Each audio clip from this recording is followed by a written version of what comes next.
이사야 1장 1절부터 20절 말씀 보도록 하겠습니다. 유다 왕 우시야와 요담과 아하스와 히스기야 시대에 아모스의 아들 이사야가 유다와 예루살렘에 관하여 본 계시라. 하늘이여 들으라, 땅이여 귀를 기울이라. 여호와께서 말씀하시기를 내가 자식을 양육하였거늘 그들이 나를 거역하였도다. 소는 그 임자를 알고 나귀는 그 주인의 구유를 알건만은 이스라엘은 알지 못하고 나의 백성은 깨닫지 못하는도다 하셨도다. 슬프다 범죄한 나라요, 허물진 백성이요, 행악의 종자요, 행위가 부패한 자식이로다. 그들이 여호와를 버리며 이스라엘의 거룩하신 이를 만홀히 여겨 멀리하고 물러갔도다. 너희가 어찌하여 매를 더 맞으려고 패역을 거듭하느냐. 온 머리는 병들었고 온 마음은 피곤하였으며 발바닥에서 머리까지 성한 곳이 없이 상한 것과 터진 것과 쇠로 맞은 흔적뿐이거늘 그것을 짜며 싸매며 기름으로 부드럽게 함을 받지 못하였도다. 너희의 땅은 황폐하였고 너희의 성읍들은 불에 탔고 너희의 토지는 너희 목전에서 이방인에게 삼켜졌으며 이방인에게 파괴됨같이 황폐하였고 딸 시온은 포도원의 망대같이 참외밭의 원두막같이 애워싸인 성읍같이 겨우 남았도다. 만군의 여호와께서 우리를 위하여 생존자를 조금 남겨두지 아니하셨다면 우리가 소돔 같고 고모라 같았으리로다. 너희 소돔의 관원들아, 여호와의 말씀을 들을지어다. 너희 고모라의 백성아, 우리 하나님의 법에 귀를 기울일지어다. 여호와께서 말씀하시되 너희의 무수한 재물이 내게 무엇이 유익하뇨. 나는 숫양의 번제와 살찐 짐승의 기름에 배불렀고 나는 수송아지나 어린 양이나 숫염소의 피를 기뻐하지 아니하노라. 너희가 내 앞에 보이러 오니 이것을 누가 너희에게 요구하였느냐. 내 마당만 밟을 뿐이니라. 헛된 재물을 다시 가져오지 말라. 분향은 내가 가증히 여기는 바요, 월삭과 안식일과 대회로 모이는 것도 그러하니 성회와 아울러 악을 행하는 것을 내가 견디지 못하겠노라. 내 마음이 너희의 월삭과 정한 절기를 싫어하나니 그것이 내게 무거운 짐이라. 내가 지기에 곤비하였느니라. 너희가 손을 펼 때에 내가 내 눈을 너희에게서 가리고 너희가 많이 기도할지라도 내가 듣지 아니하리니 이는 너희의 손에 피가 가득함이라. 너희는 스스로 씻으며 스스로 깨끗하게 하여 내 목전에서 너희 악한 행실을 버리며 행악을 그치고 선행을 배우며 정의를 구하며 학대받는 자를 도와주며 고아를 위하여 신원하며 과부를 위하여 변호하라 하셨느니라. 여호와께서 말씀하시되 오라, 우리가 서로 변론하자. 너희의 죄가 주홍 같을지라도 눈과 같이 희어질 것이요 진홍같이 붉을지라도 양털같이 되리라. 너희가 즐겨 순종하면 땅의 아름다운 소산을 먹을 것이요 너희가 거절하여 배반하면 칼에 삼켜지리라. 여호와의 입의 말씀이니라. 아멘. 하나님 은혜와 사랑을 감사합니다. 오늘도 우리에게 복된 날 허락해 주시고 이곳에 모여서 하나님을 예배할 수 있으니 참 감사합니다. 온 마음을 다하여 예배하는 이 시간 될 수 있도록 도와주시옵소서. 우리는 건강해서 이 자리에 나와서 예배드리지만 그렇지 못한 분들도 많이 계십니다. 중병으로 고통당하고 있는 분들, 코로나로 고통당하고 있는 분들, 참 그 외에 이런저런 사정으로 함께하지 못하는 분들, 하나님 이 시간에도 함께해 주시고 참 그들의 연약한 부분들을 만져주시고 치유해 주셔서 하루속히 우리와 함께 예배할 수 있도록 도와주시옵소서. 또 건강하고 나을 수 있는데도 함께하지 못하는 그런 분들이 계시면 믿음 허락해 주셔서 정말 예배를 사랑하고 또 모이기에 힘쓰는 그런 마음 갖게 해 주시옵소서. 오늘부터 이사야 말씀을 함께 나누기 원합니다. 이 말씀을 축복해 주시고 우리 모두에게 큰 축복이 되는 그런 말씀이 되게 해 주시옵소서. 감사드리며 예수님의 이름으로 기도드립니다. 아멘. 오늘은 이사야 강의 첫 번째 시간으로 이사야 1장 1절부터 20절까지의 말씀을 본문으로 해서 오라, 우리가 서로 변론하자, 이런 제목으로 하나님 말씀 전하기를 원합니다. 구약 성경에는 17권의 선지서가 있습니다. 그 17권 중에서 첫 번째로 나오는 책이 뭐죠? 그것이 이사야서입니다. 그리고 마지막으로 나오는 선지서는 구약 성경의 마지막 책인 말라기가 되겠습니다. 이사야서는 전체가 66장으로 되어 있습니다. 1장부터 마지막 66장까지 전체가 66장으로 되어 있습니다. 성경은 전체가 몇 권이죠? 성경은 전체가 창세기부터 요한계시록까지 66권입니다. 이사야는 66장, 성경은 전체가 66권으로 되어 있습니다. 구약이 39권, 신약이 27권으로 성경이 이루어져 있지요. 그런데 이사야서도 두 부분으로 나누어지는데 앞에 39장과 뒤에 27장으로 나뉘어집니다. 이사야서를 딱 반으로 그렇게 나눌 수가 있습니다. 그런데 앞에 39장, 즉 1장부터 39장까지는 심판에 대한 말씀이 주로 기록이 되어 있고, 뒤에 27장, 즉 40장부터 이사야 66장까지는 위로와 회복에 대한 말씀이 기록되어 있습니다. 성경도 여러분, 구약 성경은 죄와 심판에 대한 말씀이 주를 이룬다고 할 수 있고, 신약 성경은 복음과 구원에 대한 말씀이라고 할 수 있지요. 그래서 신구약 성경의 구조와 이사야서의 구조가 비슷합니다. 그래서 사람들이 이사야서를 작은 성경 또는 축소판 성경이다, 그렇게 말을 합니다. 그리고 이사야서에는 예수님과 천년 왕국에 대한 말씀도 참 많습니다. 예수님에 대한 말씀 중에 어떤 말씀이 생각납니까? 이사야 7장 14절 말씀, 유명한 말씀이죠. 주께서 친히 징조를 너에게 주실 것이라. 보라, 처녀가 잉태하여 아들을 낳을 것이요 그의 이름을 임마누엘이라 하리라. 이 말씀이 우리 사복음서에서는 이제 예수님에 대한 말씀으로 인용이 되고 있죠. 그리고 이사야 9장 6절 말씀도 굉장히 유명합니다. 이는 한 아기가 우리에게 낳고 한 아들을 우리에게 주신 바 되었는데 그의 어깨에는 정사를 메었고 그의 이름은 기묘자라, 모사라, 전능하신 하나님이라, 영존하시는 아버지라, 평강의 왕이라 할 것임이라. 누구에 대한 말씀입니까? 예수님에 대한 말씀이죠. 그래서 이사야서에는 이렇게 예수님에 대한 말씀이 꽤 나온다 하는 것이죠. 이사야 53장은 예수님의 고난과 죽음에 대한 말씀이죠. 너무너무나 유명한 말씀입니다. 그래서 이런 이유 때문에 이사야서는 구약의 복음서라고 불리우기도 합니다. 그러니까 이사야서의 별명이 두 개가 있어요. 작은 성경, 이것도 이사야서의 별명이고, 구약의 복음서, 이것도 이사야서의 별명입니다. 그러니까 이사야서를 공부할 만한 충분한 가치가 있죠. 구약의 많은 책들이 우리가 다 배워야 하고 알아야 될 책들이지만 특별히 이사야서는 우리가 잘 공부할 필요가 있는 그러한 책입니다. 이사야서를 기록한 사람은 이사야 선지자입니다. 이사야 선지자는 언제 사역을 했는가 하면 오늘 본문 1절을 보시면 알 수 있습니다. 유다 왕 우시아와 요담과 아하스와 히스기야 시대에 아모스의 아들 이사야가 유다와 예루살렘에 관하여 본 계시라. 이 말씀을 잘 보시면 이사야 선지자는 유다의 네 왕을 거치면서 사역을 했지요. 그 네 왕이 누굽니까? 우시야, 요담, 아하스, 히스기야, 이 네 왕을 거치면서 이사야가 사역을 했습니다. 이사야 6장 1절을 보면 이사야 선지자는 우시야 왕이 죽던 해에 하나님의 부름을 받고 사역을 시작했습니다. 그리고 죽기는 언제 죽었는가 하면 정확하게는 알 수 없지만 전승에 의하면 히스기야 다음 왕인 므낫세 왕 때 순교당했습니다. 어떻게 순교당했는가 하면 톱으로 켜서 죽임을 당했다고 합니다. 그런 이야기가 전해 내려오고 있습니다. 히브리서 11장 37절에 보면 믿음의 조상들 중에는 톱으로 켜서 죽임당한 사람도 있는 것을 말씀을 하고 있죠. 이사야가 그 경우에 해당됩니다. 그래서 이사야 선지자가 몇 년 동안 사역을 했는가 하면 대충 계산을 해보면 그 왕의 재위 기간을 계산을 해보면 우리가 계산을 할 수가 있죠. 이사야 선지자는 한 60년 정도 사역을 했습니다. 그러니까 젊은 시절에 하나님께 부름받고 그리고 이제 한평생 주님을 위해서 살았는데 한 60년 정도 오랜 세월 하나님을 섬겼습니다. 이사야 선지자가 어떤 상황에서 사역을 했는지 알려면 이사야 선지자가 살았던 시대의 왕들에 대해서 우리가 먼저 보면 이사야가 살았던 시대는 그런 시대였구나 하는 것을 우리가 알 수 있죠. 먼저 우시야 왕에 대해서부터 보겠습니다. 우시야 왕이 죽던 해에 이사야 선지자는 하나님께 부름을 받았어요.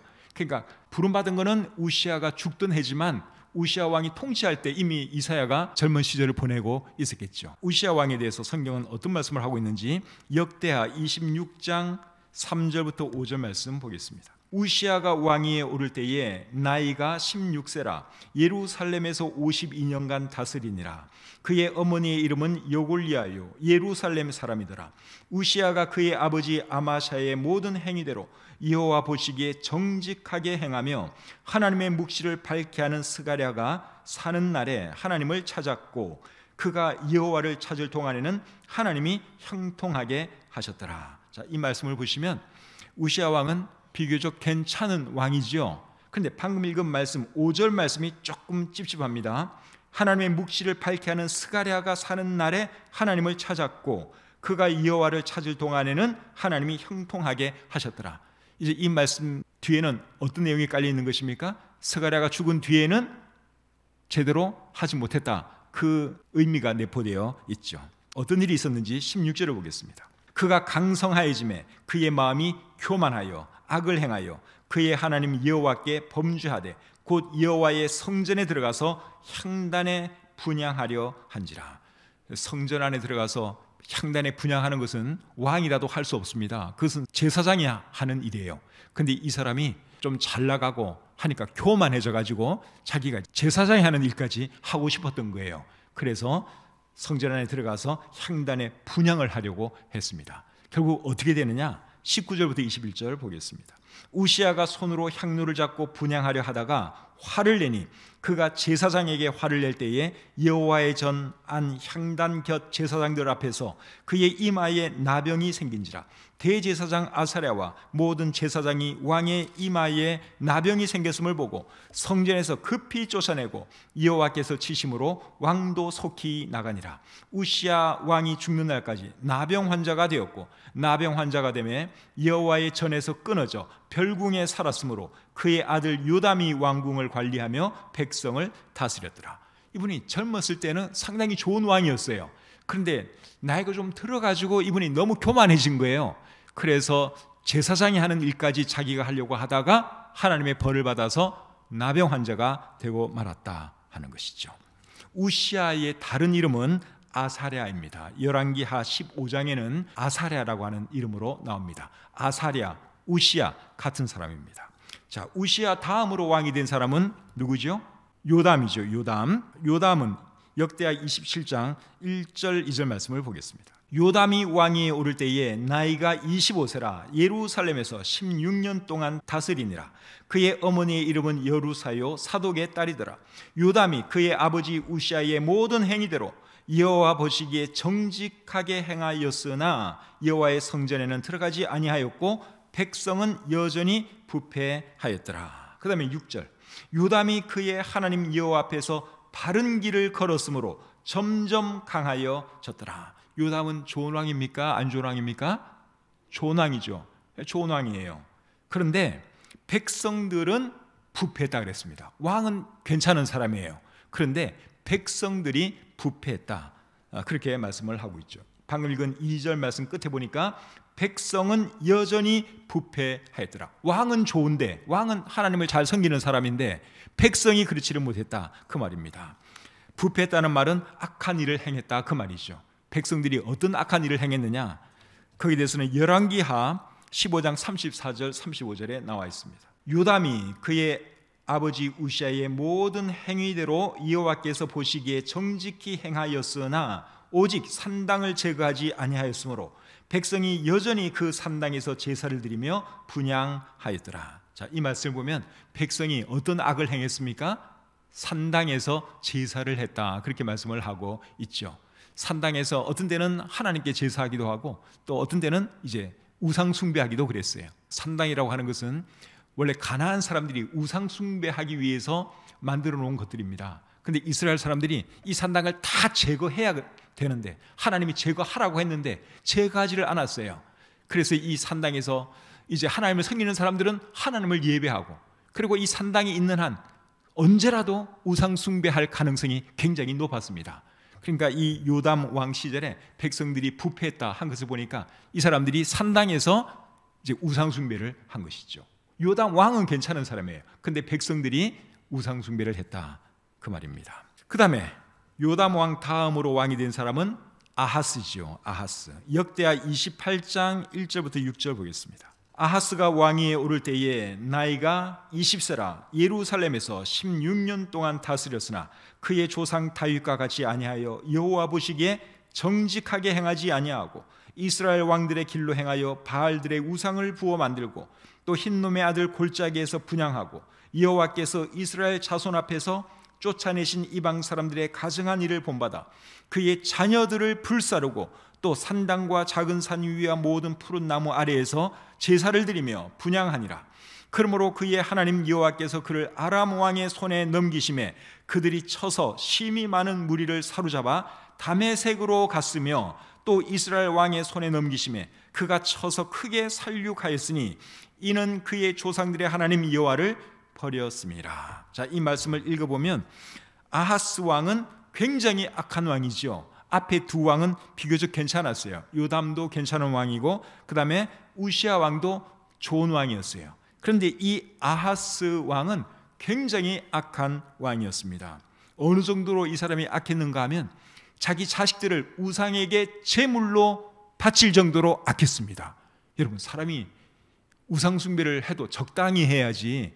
이 아하스는요, 자기 자녀들을 우상의 제물로 바쳤어요. 불에 태워서. 얼마나 이 사람이 우상 숭배에 참 깊이 빠져 있으면 그런 짓을 했겠습니까? 대단히 나쁜 사람이죠. 그래서 하나님께서 벌을 내리시는데 아람과 이스라엘로 하여금 유다를 치게 하셔서 많은 유다 사람들을 죽게 하셨지요. 하나님께서 벌을 내리시면 왕이 회개를 해야 하는데 이 아하스는 회개하지 않고 더 많은 죄를 하나님 앞에서 지었습니다. 역대하 28장 22절부터 25절 보겠습니다. 이 아하스 왕이 공고할 때에 더욱 여호와께 범죄하여 자기를 친 다메섹 신들에게 제사하여 이르되 아람 왕들의 신들이 그들을 도왔으니 나도 그 신에게 제사하여 나를 돕게 하리라 하였으나 그 신이 아하스와 온 이스라엘을 망하게 하였더라. 아하스가 하나님의 전의 기구들을 모아 하나님의 전의 기구들을 부수고 또 여호와의 전 문들을 닫고 예루살렘 구석마다 제단을 쌓고 유다 각 성읍에 산당을 세워 다른 신에게 분향하여 그의 조상들의 하나님 여호와를 진노하게 하였더라. 정말 못된 사람이죠. 하나님께서 벌을 내리시면 내가 벌 받을 짓을 해서 하나님이 나를 벌하시는구나. 그래서 우리나라 사람들이 저렇게 많이 죽었구나. 반성을 해야 되는데 이 사람은 그게 아니에요.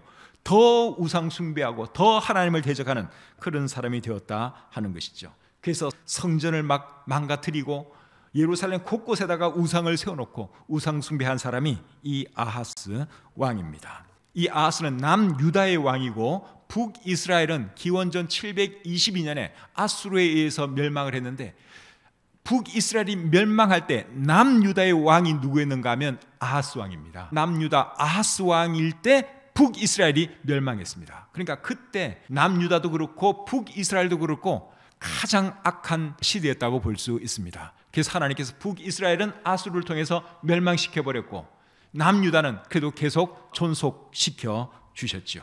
아하스 다음으로 왕이 된 사람은 누굽니까? 히스기야 왕이에요. 오늘 본문 1절에 다 나오는 이야기죠. 순서대로 지금 우리가 그 왕들을 알아보고 있습니다. 자, 히스기야 왕은 또 어떤 사람이냐? 역대하 29장 1절부터 5절 보겠습니다. 히스기야가 왕위에 오를 때에 나이가 25세라 예루살렘에서 29년 동안 다스리니라. 그의 어머니의 이름은 아비아요 스가랴의 딸이더라. 히스기야가 그의 조상 다윗의 모든 행실과 같이 여호와 보시기에 정직하게 행하여 첫째 해 첫째 달에 여호와의 전 문들을 열고 수리하고 제사장들과 레위 사람들을 동쪽 광장에 모으고 그들에게 이르되 레위 사람들아 내 말을 들으라. 이제 너희는 성결하게 하고 또 너희 조상들의 하나님 여호와의 전을 성결하게 하여 그 더러운 것을 성소에서 없애라. 히스기야 왕이 자기 아버지 아하스가 더럽혀 놓은 성전을 깨끗하게 하는 것을 우리가 볼 수 있습니다. 굉장히 좋은 왕이죠. 히스기야 왕은 정말 좋은 왕이었습니다. 아버지는 정말 악한 왕이었고 아들 히스기야는 정말 좋은 왕이었습니다. 열왕기하 18장을 또 보겠습니다. 열왕기하 18장 3절부터 7절까지입니다. 히스기야가 그의 조상 다윗의 모든 행위와 같이 여호와께서 보시기에 정직하게 행하여 그가 여러 산당들을 제거하며 주상을 깨뜨리며 아세라 목상을 찍으며 모세가 만들었던 놋뱀을 이스라엘 자손이 이때까지 향하여 분향함으로 그것을 부수고 느후스단이라 일컬었더라. 히스기야가 이스라엘 하나님 여호와를 의지하였는데 그의 전후 유다 여러 왕 중에 그러한 자가 없었으니 곧 그가 여호와께 연합하여 그에게서 떠나지 아니하고 여호와께서 모세에게 명령하신 계명을 지켰더라. 여호와께서 그와 함께 하심에 그가 어디로 가든지 형통하였더라. 아멘. 히스기야 왕은 정말 좋은 왕이죠. 전후에 그보다 더 좋은 왕이 없다 그랬으니까 이 사람이 정말 얼마나 좋은 왕인가 하는 것을 우리가 알 수 있습니다. 그래서 이사야 선지자는 이 네 왕 시절에 사역을 했습니다. 이 네 왕이 누굽니까? 우시야, 요담, 아하스, 히스기야. 자, 이 왕들이 어떤 왕이었는지 우리가 살펴보았습니다. 이 네 왕 중에서 가장 악한 왕은 누구였어요? 아하스. 그리고 가장 좋은 왕은 히스기야.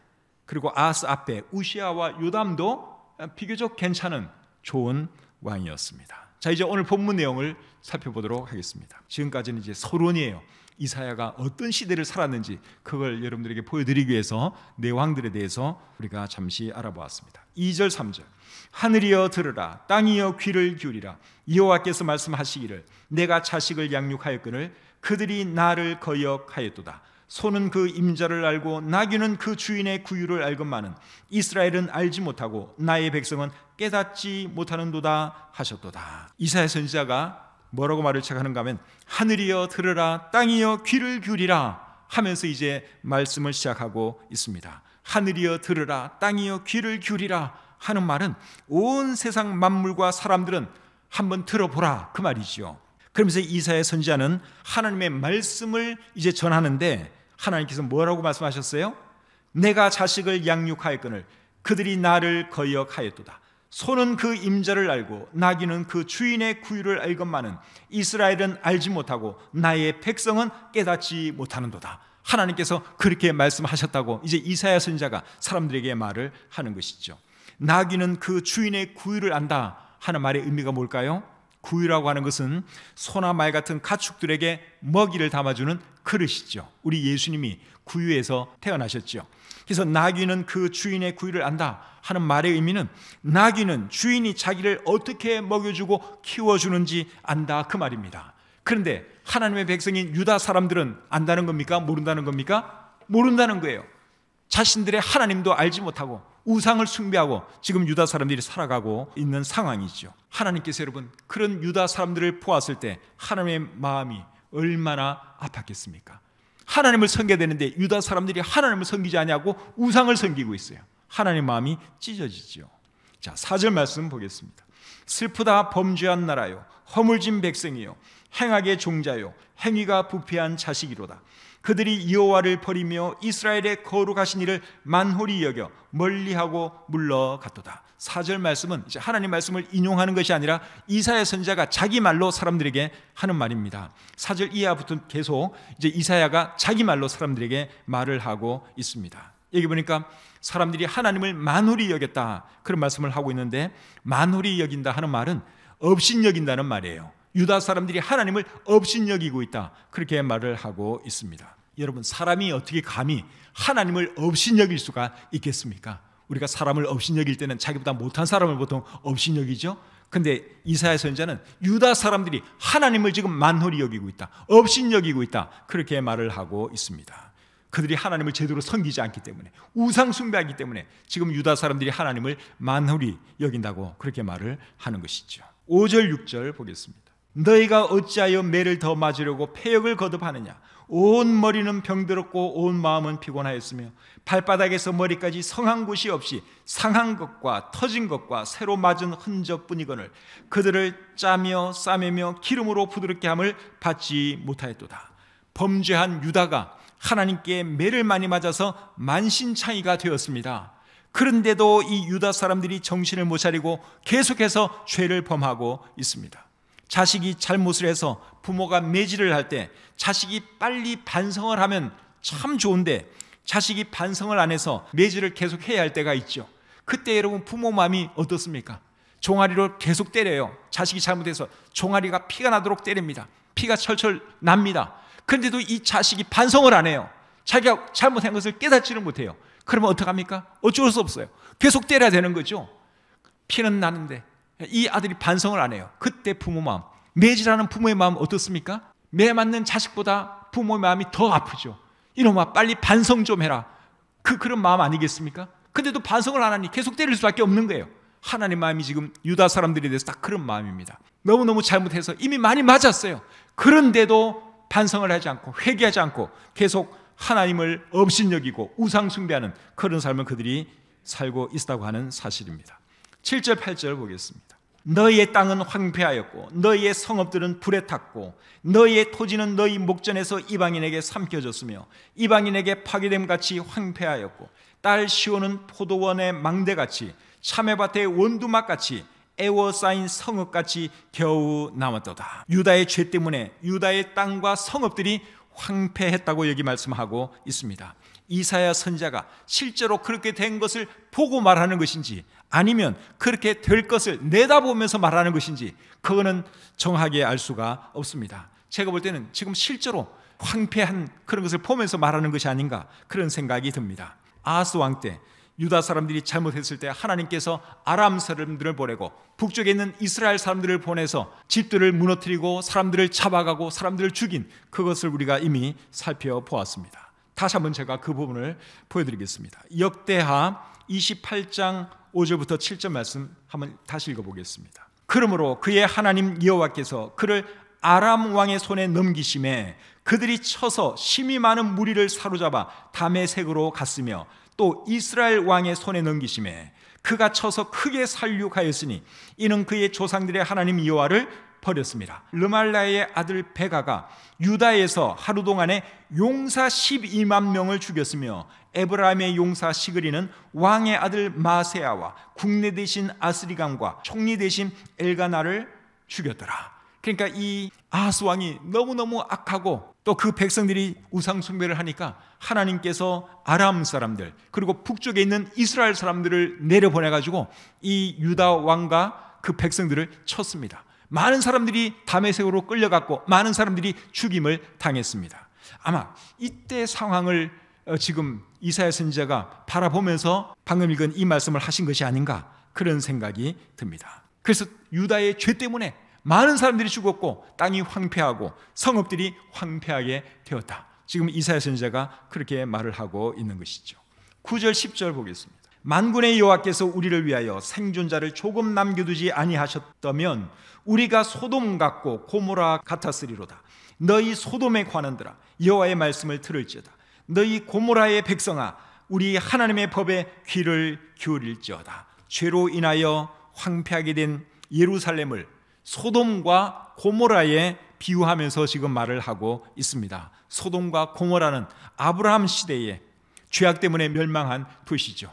그들의 죄악이 너무너무 관영해서 하나님께서 소돔과 고모라 성을 참 불과 유황으로 멸망시켰죠. 근데 예루살렘이 하나님의 거룩한 성 예루살렘이 소돔처럼 되었고 고모라 성처럼 되었다 하는 것입니다. 정말 비극이 아닐 수가 없죠. 11절부터 15절 계속 보겠습니다. 여호와께서 말씀하시되 너희의 무수한 재물이 내게 무엇이 유익하뇨? 나는 수디양의 번제와 살찐 짐승의 기름에 배불렀고 나는 수송아지나 어린 양이나 수염소의 피를 기뻐하지 아니하노라. 너희가 내 앞에 보이로니 이것을 누가 너희에게 요구하였느냐? 내 마당만 밟을 뿐이니라. 헛된 재물을 다시 가져오지 말라. 분향은 내가 가증히 여기는 바요 월삭과 안식일과 대회로 모이는 것도 그러하니 성회와 아울러 악을 행하는 것을 내가 견디지 못하겠노라. 내 마음이 너희의 월삭과 정한 절기를 싫어하나니 그것이 내게 무거운 짐이라. 내가 지기에 곤비하였느니라. 너희가 손을 펼 때에 내가 내 눈을 너희에게서 가리고 너희가 많이 기도할지라도 내가 듣지 아니하리니 이는 너희의 손에 피가 가득함이라. 유다 사람들이 전혀 신앙생활을 안 한 건 아니에요. 우상 숭배도 하면서 또 동시에 하나님도 섬겼습니다. 하나님께 제사도 드렸고 절기도 지켰습니다. 하나님께서 지키려 한 절기들 때 되면 다 알아서 지켰습니다. 우상 숭배하면서 하나님도 섬기고 그들이 그렇게 살았습니다. 그런데 그들의 삶은 엉망이죠. 하나님을 섬긴다고 섬기지만 여전히 우상 숭배도 하고 그들의 삶은 정말 형편없었습니다. 삶과 신앙이 전혀 일치가 되지 않았습니다. 그런데 여러분 오늘날에도 이렇게 사는 사람들이 굉장히 많습니다. 주일 되면 교회 갑니다. 성경책 들고 교회에 갑니다. 교회 가서 기도도 하고 헌금 시간 되면 헌금도 합니다. 그런데 삶은 전혀 성경적이지를 않습니다. 삶과 신앙의 괴리가 너무 큰 그런 사람들이 오늘날 얼마나 많이 있는지 모릅니다. 이런 사람은 참된 신앙이라고 할 수 없습니다. 이스라엘 사람들, 이 유다 사람들이 여러분 하나님을 전혀 안 섬긴 건 아니에요. 재물도 갖다 바치고 나름대로는 열심히 했어요. 성전도 들락날락 하면서 하나님 섬긴다고 섬겼어요. 그런데 삶은 어떻습니까? 우상 숭배하고 못된 짓 하고 믿지 않는 사람보다 더 악하게 그들이 살았다. 그 말을 지금 여기서 하고 있는 것이죠. 이런 사람들에게 하나님께서 뭐라고 그러시는지 16절 17절 보겠습니다. 너희는 스스로 씻으며 스스로 깨끗하게 하여 내 목전에서 너희 악한 행실을 버리며 행악을 그치고 선행을 배우며 정의를 구하며 학대받는 자를 도와주며 고아를 위하여 신원하며 과부를 위하여 변호하라 하셨느니라. 자, 이거 보니까 하나님께서 어떻게 하라 여러 가지 말씀을 하고 있는데 간단하게 말하면 회개하고 바른 삶을 살아라, 그 말씀을 하고 있습니다. 스스로 씻으며 스스로 깨끗하게 하며 악한 행실을 버리라 하는 말은 회개하라는 말이죠. 그리고 선행을 배우며 정의를 구하며 학대받는 자와 어려운 자를 도와주라 하는 말은 바른 삶을 살라는 말입니다. 이 말씀은 오늘날 우리도 마음에 잘 새겨야 할 말씀이라고 생각합니다. 여러분, 외형적인 신앙생활이 중요한 것이 아니라 말씀대로 사는 것이 중요합니다. 말씀을 실생활에서 실천하는 것이 중요합니다. 주일날 교회만 왔다 갔다 하는 그게 중요한 게 아니라 세상 속에서도 정말 하나님 자녀답게 그렇게 살아야 하는 것이죠. 야고보서 1장 22절에 이렇게 말씀하고 있습니다. 너희는 말씀을 행하는 자가 되고 듣기만 하여 자신을 속이는 자가 되지 말라. 그 다음에 27절, 하나님 아버지 앞에서 정결하고 더러움이 없는 경건은 곧 고아와 과부를 그 환난 중에 돌보고 또 자기를 지켜 새 속에 물들지 아니하는 그것이니라. 그래서 우리의 삶이 어떤지 여러분 한 번씩 점검해 볼 필요가 있습니다. 교회만 잘 나간다고 다 되는 게 아니에요. 기도만 한다고 다 되는 게 아니에요. 헌금 조금 한다고 그게 다 신앙생활 제대로 하는 것이 아니라는 것입니다. 내 삶에 있어서 우리 주님이 나타나야 하는 것이고 내 삶을 통해서 우리 하나님이 영광 받으시고 있는지 깊이 생각해 보면서 정말 하나님 보시기에 바르게 살아가는 저와 여러분들이 되시기를 바랍니다. 18절 말씀 보겠습니다. 여호와께서 말씀하시되 오라 우리가 서로 변론하자. 너희의 죄가 주홍 같을지라도 눈과 같이 희어질 것이요 진홍같이 붉을지라도 양털같이 희게 되리라. 하나님께서 하시는 말씀이죠. 하나님을 떠나 죄짓고 살아가는 유다 사람들에게 하나님께서 이 말씀을 하셨습니다. 오라 우리가 서로 변론하자, 그렇게 말을 했는데 변론하자는 말은 한번 따져보자는 말입니다. 시비를 가려보자는 것입니다. 너희들이 정말 제대로 하고 있는지 한번 따져보자. 여기 앉아서 우리 같이 한번 따져보자. 하나님께서 그렇게 말씀하고 있습니다. 하나님께서 유다 사람들을 당장 멸하실 수도 있지만 다시 한번 기회를 주고 싶어서 하나님께서 오라는 것입니다. 너희하고 나하고 마주 앉아서 한번 따져보자는 것입니다. 너희가 그렇게 계속 살아도 되겠는지 한번 말이나 해보자. 하나님이 그렇게 말씀하고 있습니다. 그러면서 하시는 말씀이 뭐예요? 너희의 죄가 주홍 같을지라도 눈과 같이 희어질 것이요 진홍같이 붉을지라도 양털같이 희게 되리라. 회개하면 용서해 주시겠다, 그 말씀을 하나님께서 지금 하고 계시죠. 근데 여기 보면 죄가 주홍 같다, 진홍같이 붉다 이런 표현을 썼어요. 우리는 보통 죄하면 검은색에 비유할 것 같은데 먹같이 검다 이런 표현을 쓸 것 같은데 왜 하나님은 진홍같이 붉고 또 주홍같이 붉다 그렇게 표현을 하셨을까요? 붉은색은 원래 무엇을 나타내는 겁니까? 피. 본문 15절 끝에 보시면 너희의 손에 피가 가득함이라. 그러니까 너무너무 죄를 많이 지은 거예요. 사람을 많이 죽이기도 하고 그래서 손이 시뻘겋게 됐어요. 피로 물들었어요. 그래서 하나님께서 너희 죄가 주홍 같다, 진홍같이 붉다, 너희의 손이 피로 물들었구나, 죄로 물들었구나, 하나님께서 그렇게 말씀하시는 것이죠. 그러면서 오면 너희 죄가 흰눈같이 희어질 것이다, 양털같이 희게 되리라. 하나님께서 그렇게 말씀을 하셨습니다. 사랑하는 성도님 여러분, 하나님께 죄 용서받는 방법이 뭔 줄 아십니까? 하나님께 죄 용서받는 방법은 하나님께서 용서해 주시겠다고 말씀하실 때 하나님께 나오면 됩니다. 하나님께서 초대할 때, 죄 용서받으라고 초대할 때, 회개하라고 촉구할 때, 그때 여러분 회개하고 하나님께 나아가면 하나님께서 죄를 용서해 주십니다. 그것이 18절 내용이죠. 우리 18절 같이 한번 읽어보겠습니다. 시작. 여호와께서 말씀하시되 오라 우리가 서로 변론하자. 너희의 죄가 주홍 같을지라도 눈과 같이 희어질 것이요 진홍같이 붉을지라도 양털같이 희게 되리라. 혹시 여러분들 중에 하나님께로부터 죄 용서받기 원하시는 분 계시면 이 말씀 의지해서 하나님께 나아가시길 바랍니다. 하나님께서 지금 오라 그러잖아요. 오라고 와서 너희 죄를 회개하면 내가 다 용서해 주겠다. 하나님이 지금 그렇게 말씀하고 있습니다. 죄는 착한 일 많이 한다고 용서받을 수 있는 것이 아닙니다. 고행을 한다고 해서 용서받을 수 있는 것도 아니고 수행을 한다고 해서 용서받을 수 있는 것도 아닙니다. 죄는 어떻게 용서받을 수 있느냐? 하나님의 은혜를 바라고 하나님께 나아갈 때 하나님께서 용서해 주십니다. 고린도 후서 6장 1절과 2절에 이렇게 말씀하고 있습니다. 우리가 하나님과 함께 일하는 자로서 너희를 권하노니 하나님의 은혜를 헛되이 받지 말라. 이르시되 내가 은혜 베풀 때에 너에게 듣고 구원의 날에 너를 도왔다 하셨으니 보라 지금은 은혜 받을 만한 때요 보라 지금은 구원의 날이로다. 하나님께서 사람들을 초대하고 계시죠? 하나님께 기회를 줄 때, 은혜 베풀려고 하실 때 그때 하나님께 나아가서 죄 용서함 받아야 하는 것입니다. 19절 20절 보겠습니다. 마지막 부분이네요.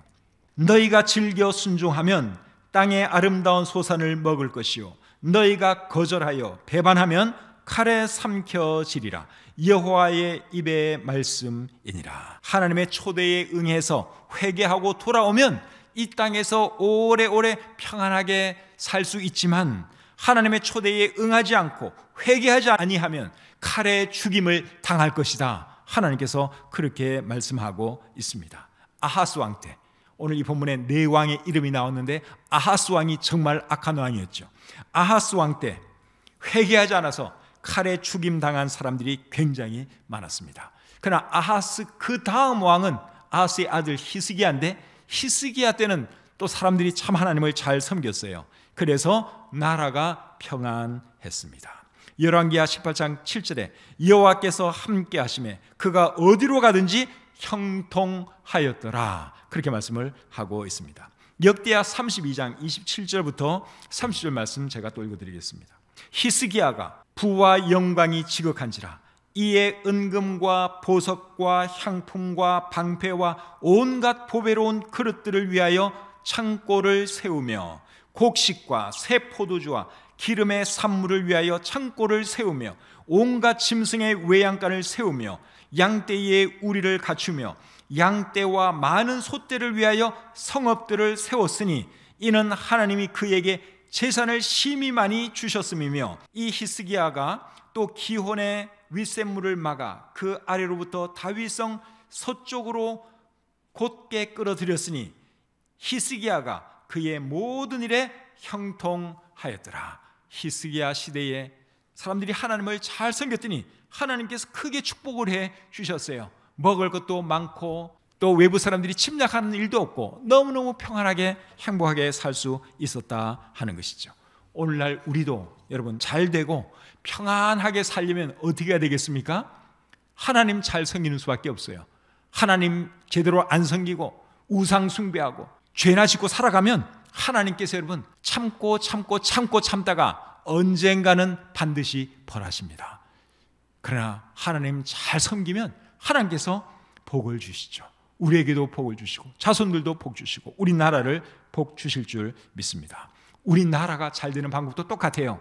지도자부터 우리 온 국민이 하나님 두려워하면서 하나님 경외하면서 살아가는 것입니다. 성경의 가치관을 존중하고 바르게 살려고 온 국민이 함께 노력하면 하나님께서 대한민국을 축복 아니하실 수가 없지요.